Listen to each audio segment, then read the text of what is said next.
తీసుకెడుతూ phone వచ్చిందని cell phone తీసి మాట్లాడుతుండగా అకస్మాత్తుగా జల్లు ప్రారంభమైంది. ఈ సెల్ ఫోన్ మాట్లాడుతుండడంలో ఆ అద్దం మీద పడుతున్న వర్షాన్ని తుడవగలిగినటువంటి దాన్ని ఆన్ చేయడం మర్చిపోయి ఆ కారు డ్రైవ్ చేస్తున్నాడు. మధ్యలో రోడ్డు డివైడర్ ఉంది, ఆ డివైడర్ మీద కొట్టి కారు డివైడర్ మీద వెళ్ళింది.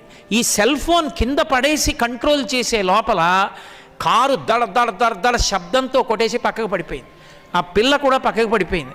పడిపోయిన పిల్ల కడుపులోంచి రోడ్డు మీదే కవల పిల్లలు ప్రసవం అయిపోయారు. అతని అదృష్టం బాగుంది కాబట్టి దగ్గరలో హాస్పిటల్ ఉంది, ఆ పిల్లని తీసుకెళ్లారు. పిల్ల మనవలు కూడా దక్కారు. అతను చచ్చిపోలేదు, బతికాడు.